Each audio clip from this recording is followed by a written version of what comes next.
All right, guys, let's wrap all this heater project up. We've got some video to show you of some repairs, setting the heater, how we've got it plumbed up, and we'll get into it.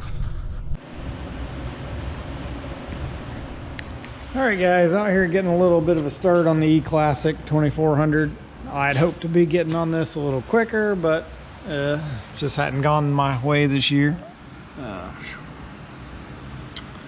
You guys probably can't see down there as good as I can, but you can definitely see this, where this thing hasn't been cleaned in a pretty good while. So the guy was complaining about it not running right, it not being as efficient as he just had a new one. I'm sure this is probably part of the problem. I mean, let's see here. I mean, she's pretty plugged up. That one's got a pretty big block in it. You can see the actual piece where the air comes in is actually pretty clean on that one. This one here, though, it's kind of plugged up a little bit. It would still flow air, but yeah, I'm gonna have to do a little cleaning, get out the vacuum cleaner, clean some of this stuff out. Been working on cleaning out the inside here. You can tell that main brick right there's got a crack through it. I'm not sure that's important, but I'm sure it'll still function with the crack in it. But getting this cleaned out. I'm trying to get this tube here loose, and I'm gonna get into cleaning around these sides, because I'm sure these are all plugged. I'm sure all these air channels are plugged solid. So do what I can to get them cleaned up and go from there. I'll bring you back here in a little while.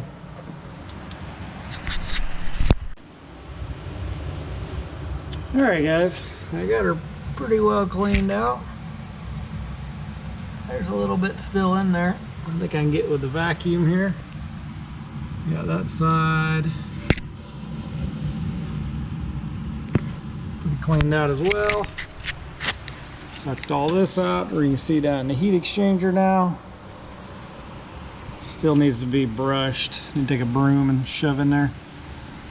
Knock a bunch of that crud to the bottom. You can get around the corner. Probably still have some left to do in there.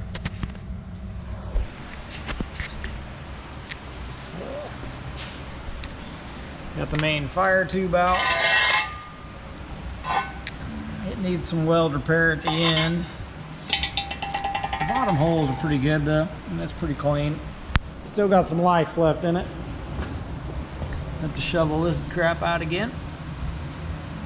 Been cleaning in there a couple times. And I got the firebox pretty cleaned up. Got that tube sucked out down there.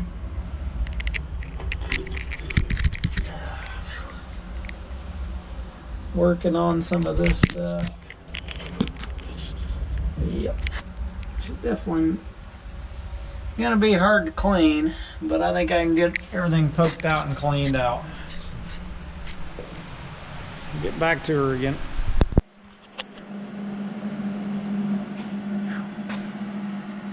All right, guys, got me a little fan blower up here. Exhausting smoke out of the furnace here, as I will, and that actually does a pretty good job. And as I'm welding, I'm just really starting to see this is just low quality, to where they didn't even weld these top seams in this heater, and I'm welding them up to where you get a bunch of air escaping through here. If you got a bed of hot coals, that's going to make that corner real hot. It's going to allow you to burn that corner away. And it just causes stuff like over here where there's been a bunch of leaks. You can see it. I put my board in there, spread out so I can lean on it as I'm welding this up. But this side's going to be a pain because it's had a lot of heat damage. But again, a lot of it I think is from just not being welded or welded properly. But you can see here, they just didn't even weld this. A lot of this stuff. So, some of these heaters issues is design issues. Some of it, maybe that was the design, just poor quality. All right, guys, it is smoky in here. Actually, it's not horrible in here though. But I'm pretty well done. I just got that patch plate mostly welded in, running some filler passes down here. Got a bit of a gap. I got this patched up a little over here. Got the whole back wall welded and the whole side wall. A couple patches in here. So I think that's probably going to be a wrap on the welding side. I ran out of wire. This is definitely a wrap for today. So we'll show my settings real quick. Basically running at about 25 on the wire speed and 1 on the voltage. Trying to run real low volts so I don't blow through some of this thinner stuff. And it's done pretty good. You can pretty well run a whole pass like that without having to stop and start too much. So yeah, that'll be it for the welding. It'll at least be in a lot better shape than it was. And I'll probably go get another roll of wire. And I'll get me another roll of wire, wrap that up, and then I don't know that I'll actually even patch some of this. I might try to push that in, but there's some pretty big gaps in there. So I might try to touch up that just a little more.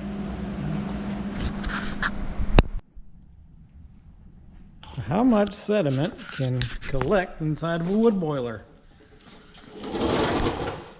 So just this tube here,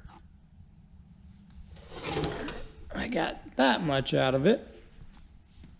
I'm going to connect up to the 1.25" fittings. I gotta try to get that one off. That one's being a bear. Got the big breaker bar though, but let's see if I can get you guys a shot up in there. It is plug solid, 1.25" pipe, plugged solid. So let's stick the old screwdriver up there. See what happens. Gotta get it.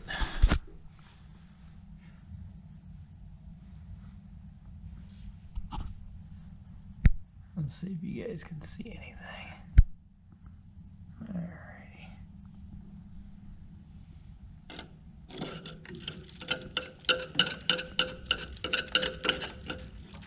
Oh yeah, look at that.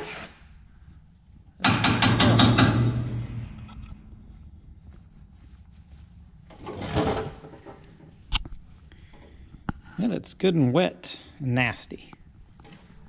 This thing definitely needs a flush. And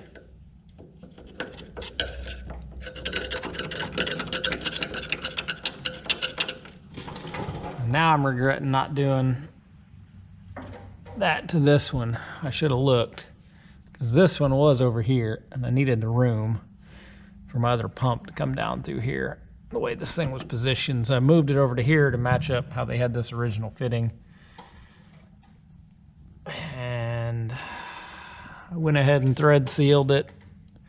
I've just got the pump kind of hanging here right now. I'm about to take that one down and make sure it's not plugged up. Probably get something longer than a screwdriver even. That's disgusting. Nasty stuff. All right, glad I took this pipe back off. Because let's see if you can see up in there.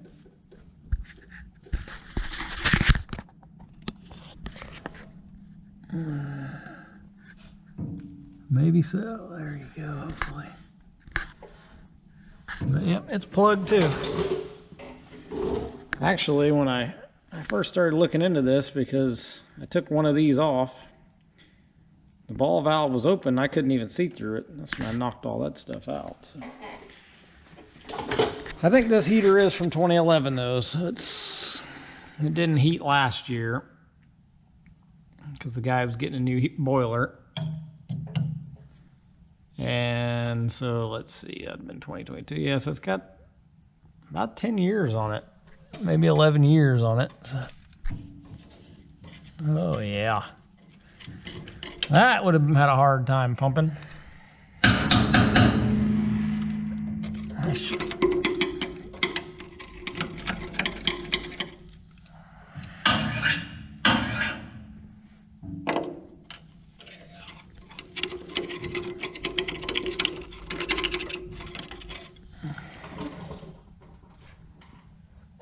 Oh, I'm scared to look up in there.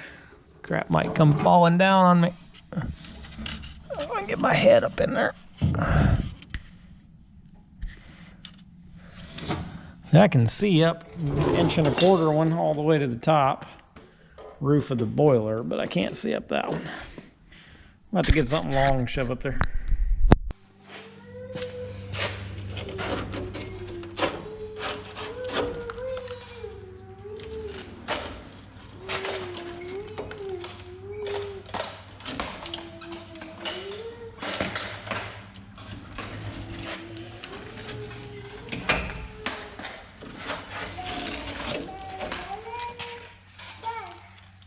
What?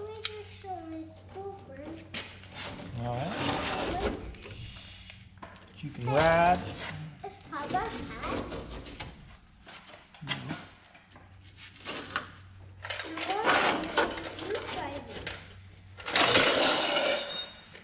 Uh-oh, maybe down.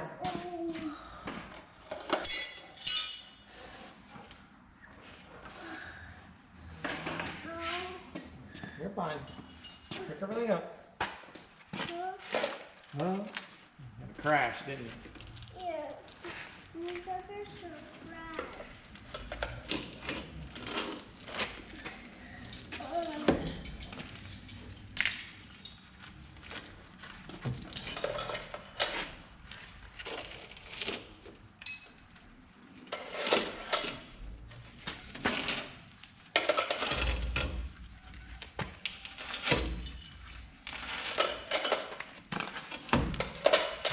I was gonna get lucky, get it all at one time. Okay, that's such dirty.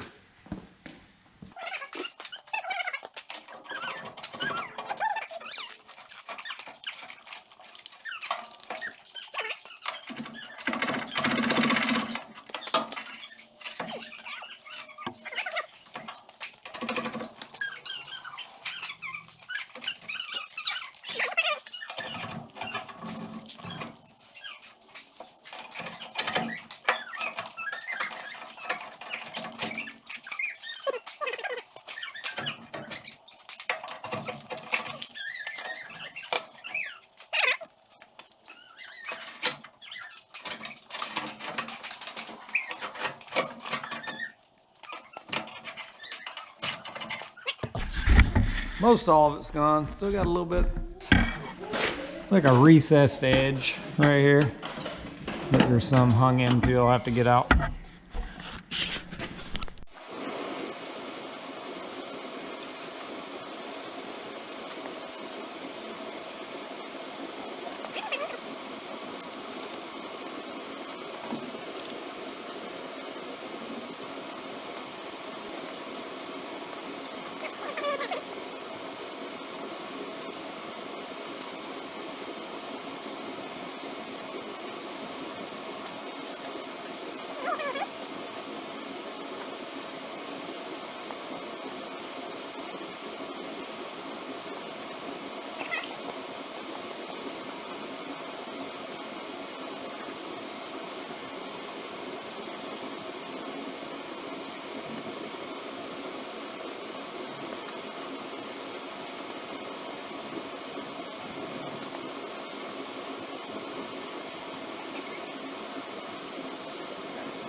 short.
Got it.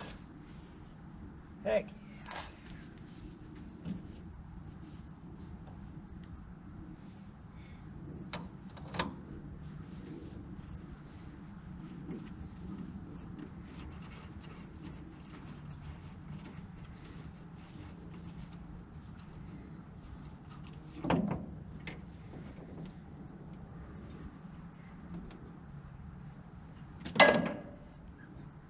Got lucky.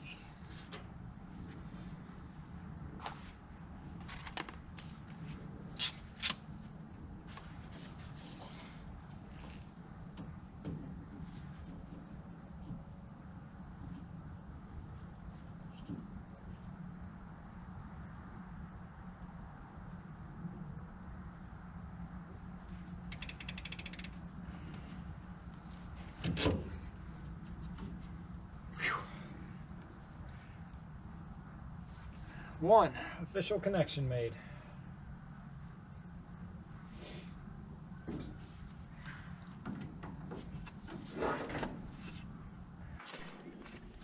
All right, guys, I do need to get my ground rod buried still. I'm gonna do that here after I get done with this video. Nothing special there. This is how I've plumbed everything up. My 6-inch, my 4-inch coming from the shop. We did end up having to replace the, I was trying to use the old original Taco pump that came with this thing. It was a 007. We did end up replacing that with this pump. It's an 0015, same as this one. So they're both 0015s now. I can control the speeds on them. I like all this plumbing. I did put in these screens to try and trap sediment. As you can see in one of the videos on my post, there was a good bit of sediment. The one thing I did sort of screw up, and I'll tell you about that here in a minute, actually. We've got all this, our sort of conduit and our electrical cable coming up into the box, so that all works well. Our stack, I probably need to put some more securement on there. We just got this one screw holding it. I'm not a huge fan. I'm not sure what this was either, but it does the job. So these big heavy lines too. I bought T-bolt clamps. I tried to use cinch clamps I bought off Amazon. They were horrible. I ended up getting T-bolt clamps. This one actually broke because it was spitting a little bit of water. I tried to tighten it up. You can see that gap. That's just because I did a crappy job cutting it. I need to actually fix that. So, and then we got the little tube for the water lines. All in all, guys, I am real happy with the boiler. I will go through a couple things here in a second about things I would have done better, things you guys can watch out for. All right, guys, I'm going to try to wrap up this wood boiler project here and video series. It has taken way longer than it should have. I'm probably 2 months or 3 months behind schedule. Around Christmas, and we're in February now, getting near the end of February. We've just had sick kids. Somebody in the house has been sick, busy. So, I mean, I haven't done anything for, I sort of idled on this project for almost 2 months. And really, it was super cold. A month earlier this month, it was down in the negatives. So we could have used the thing, but we didn't have it working. But so here we are in the basement. One of the videos is going to show where I installed the piping. So it's back there in that crawl space. It comes in. I just hang it against the floor there. It does tee back there, so I can, and I capped the tee, the one side of the tee, to where I can break it off and take it to the garage at a later point. And I just string it through. I do need to come back and tie this stuff up a little better, especially right here. It's really sagged down, which it sagged a lot once it got hot and expanded, and I knew it would. So I come over through here, routing on top of this ductwork, and I come into my coil on the back. So I do have 2 shutoffs and a T here to where I can drain the system for summertime, because I don't want that cold air possibly freezing the water in the coil. So one thing, see that ductwork there? This is return right here. It was just going to be a pain to get around this coil. It was too tight, so I just put this flexible return on. My Aquastat sitting up here. I've got it mounted. This is where the hot water comes in, goes through the top, goes out the bottom. My Aquastat is set to, I think I've got that Aquastat set to about 150, 155. It'll kick the furnace back on, pretty sure. And I did that based off what the boiler was telling me was 155, because it got cool one night, or one morning it was cool. And the water temp had dropped down to about 155. So I came in here and set the Aquastat to just right when it would click, right around there. And then we just came up with some little 18 gauge wire, routed it in there. So that's pretty easy. I'll put up a snapshot of how I wired that in. I looked around, there's not a ton on that, but I do have a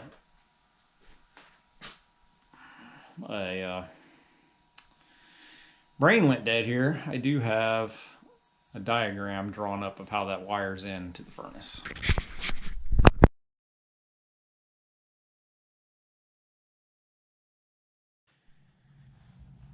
All right, guys, we're in the shop.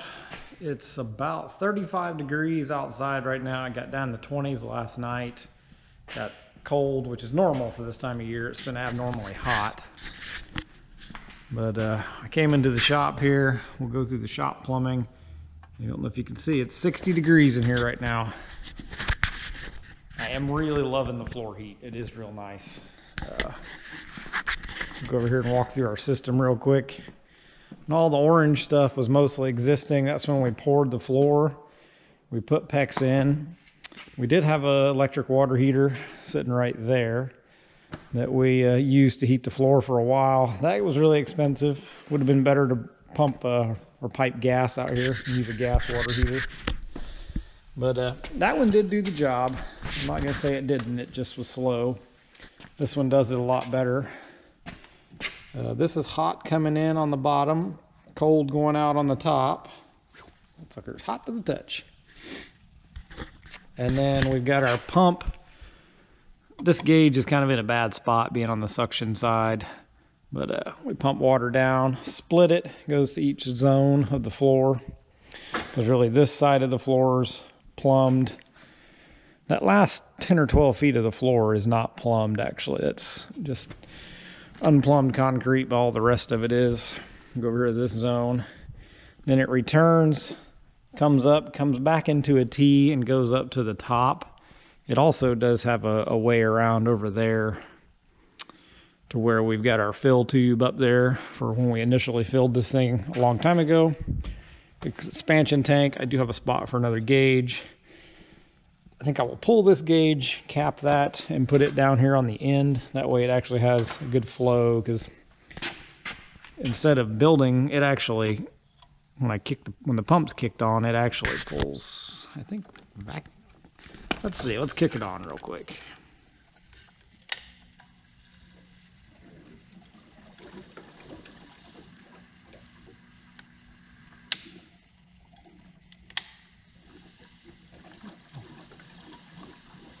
The pressure needle doesn't really move. So that's that. See, we snake all the way around here. I haven't bothered insulating any of that stuff yet. It doesn't seem to lose a ton of heat. If it does, it's losing it to the room, so I'm not real too worried about that. Here's where we come in the building. I was trying to figure, I didn't want to trench across my main drive here that I come in out of the building. It was really well compacted. But I didn't want to come in over here and then have to go up and over the door. So we ended up going across the drive, bringing it in over there. In hindsight, if we'd have planned this better, all those connections for the PEX floor would have been over here. But just didn't think that through. 10 years ago, I think, is when we poured this floor, so that was all done 10 years ago. So we're just now getting an actual wood boiler set up. There's my conduit pipe. And then my power cord, I do need to finalize that and get that ran into conduit. We just have it plugged in right here. I did away with this being a GCFI and just wired it direct for right now because I don't want that thing kicking out on me. So that sums up the shop side of things. I do need to get out here and get this place cleaned up. Real happy with that temperature though. I think we ran the boiler for about 5 hours straight. So you might have seen too, I'm over here running this whole setup off a Christmas tree timer. Again, we're late in the season. It's late February. I'm not going to worry about setting up a whole thermostat gig and all that right now. So I think my first 5 hours, we ran this thing just solid, just cycling water the whole time. Boiler kept up, but it did eat through a lot of wood. Then we backed off to once every hour, 15 minutes every hour, and now we're at 15 minutes every 2 hours. It's just fixing to kick on here shortly. And it'll pump some more heat into the floor. So, because when it was warm out, we've had a warm spell here. When it was warm, it did get up above 65, and that was kind of getting on the edge, so we started backing it down. Now that it's cold, I'll sort of have to see what my time setup needs to be. It's pretty easy on wood right now for the boiler.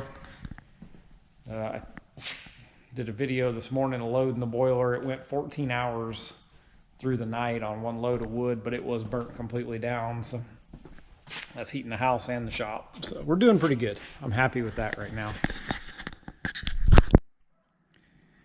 Well, I don't know how well it comes up on video, but things you could do better is don't cut a trench right under the pad you're going to pour. I knew that was a risk. It's just the way I wanted this boiler to sit right here. I could have had these lines, turned this pad, had the boiler facing that way, but I wanted good access to the back of the boiler. There's nothing over here, so I wanted it up beside the barn. And I did try to compact that trench with the bucket a good bit. I drove a tractor over it too before we did that pad. Trying to compact it in, but we've got a lot of water.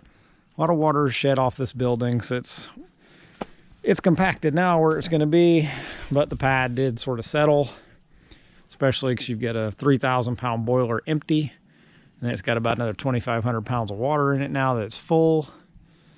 So my pad did settle. And now my boiler, instead I did have a little bit of slope this way, now I've got slope that way, but not the end of the world.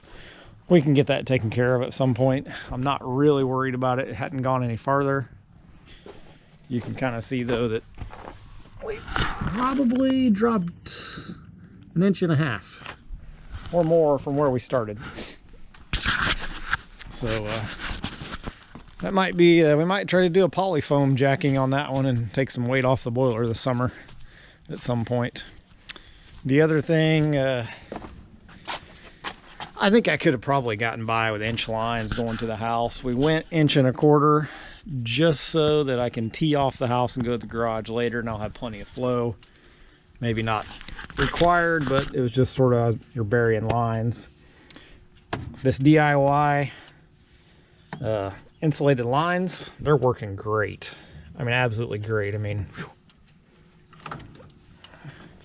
I'm not my hand's not completely calibrated, but that water going out and coming back in is almost the same temperature. It is real good. The other thing I wouldn't do is, you notice this is the pumping, it's pushing, this is return. It's got a valve on it. I wish I would have put a valve on this in hindsight. I wasn't thinking about it because it's going to make clearing this thing out a pain in the butt. I set this up so I could bring my feed water in this way. In hindsight, I should have brought the feed water and dumped it up there or there. Either one wouldn't really matter. So I probably will do that if I drain this boiler. I will end up undoing this, replumbing the feed line, and putting that at a valve there. So that definitely needs to be done. I still have my valves to isolate my pumps, so I can change them. But this one, even I did clean this out when I was first having problems with that pump. This one does pee a lot of water out, even with that valve closed at first. Let's see, what else? Am I missing anything? I don't believe so. Oh yeah, the other thing I think I would say is on a boiler set up this way, the way I've got it set on the concrete, really should have made sure maybe this concrete right here was low. I think it's pushing up on this and making these panels kind of tight. So wherever you're, and technically by the plans, this would be a cutout zone. You'd still have concrete over there though. So, but if you do, make sure this concrete's low. That way it doesn't push up on this.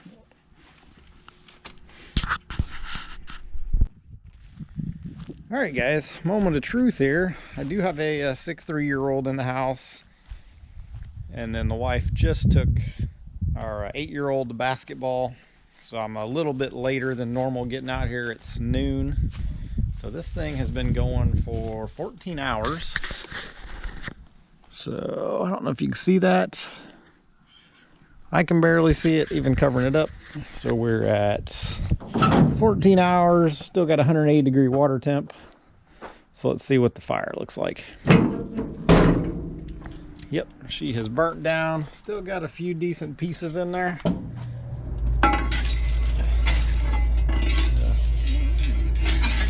Decent little coal bed.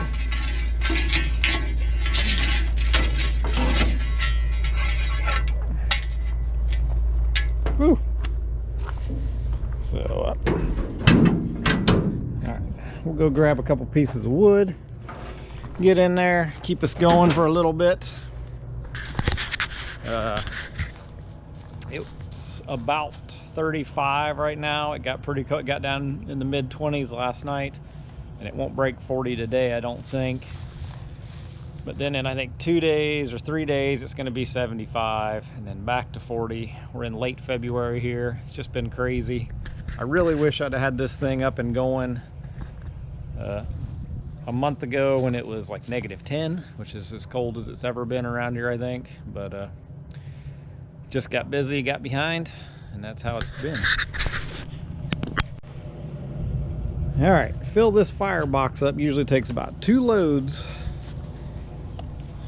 of wood like this, and then I'm gonna dump this out. I've got some small stuff on the bottom I'll get thrown in there. Set you guys right there.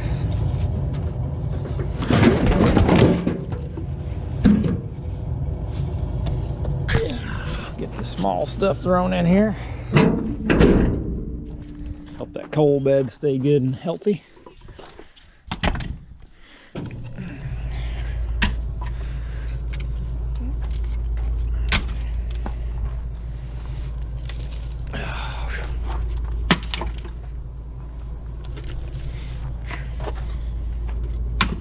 So that's the main thing. You want to keep these coal beds healthy, where there's plenty of coals, so it can sort of idle down and then flare back up and get this bigger wood fired back up. I want to have a good place to set you guys for this.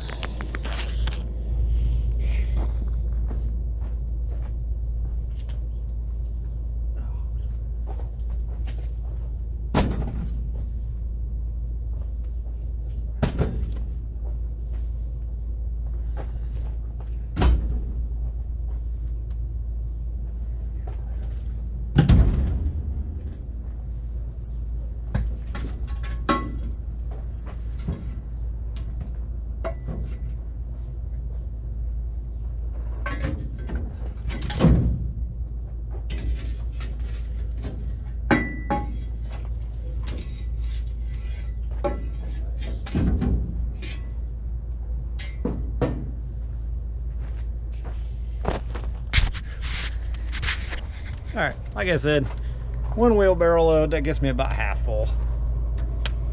So,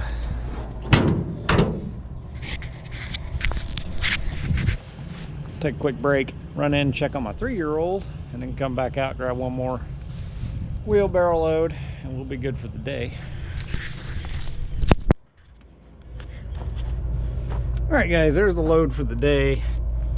I didn't go crazy full in the wheelbarrow. And I did throw this big round with limbs coming off of it. I do like to put the heavier stuff up on top and small stuff down in the bottom, keep the coal bed good, and then put big heavy stuff that burns slow up top.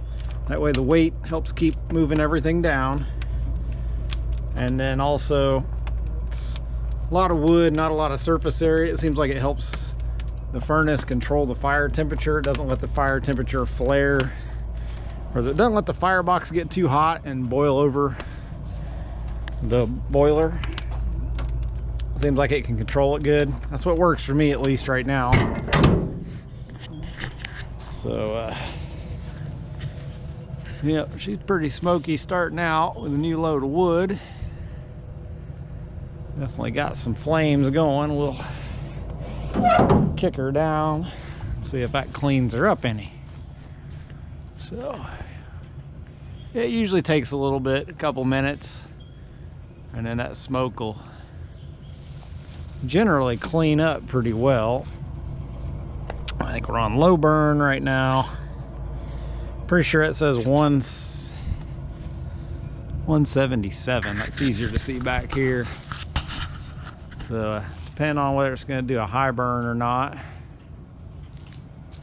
Let's see, it looks like I got a little bit of smoke leaking out of my new seal here. We did reseal the door. Yeah, we got a little leakage up here on this upper corner. I hadn't noticed that before. We've been burning for a little over a week now. All right, guys, those are all my big takeaways. I hope you enjoyed this video, this series. I'll definitely make a playlist out of it. I'm real happy with the boiler. I'm happy that it is pretty efficient. It doesn't chew through wood like it's going out of town. I wasn't really looking for this style of boiler. It's just what I found at a cheap price. And I went cheap because I wasn't sure I was going to like it. But feeding it a wheelbarrow or two of wood in the morning and night's not that big of a deal to me. So I am pleasantly pleased with the old E-Classic, and I hope it keeps working well for me. If I do have any issues, I'll definitely make sure to make a video on it and let you guys know. So hope you guys enjoyed the series again. If you did, please give me a like, thumbs up, and consider subscribing. Always interesting stuff to come on the channel. Thank you.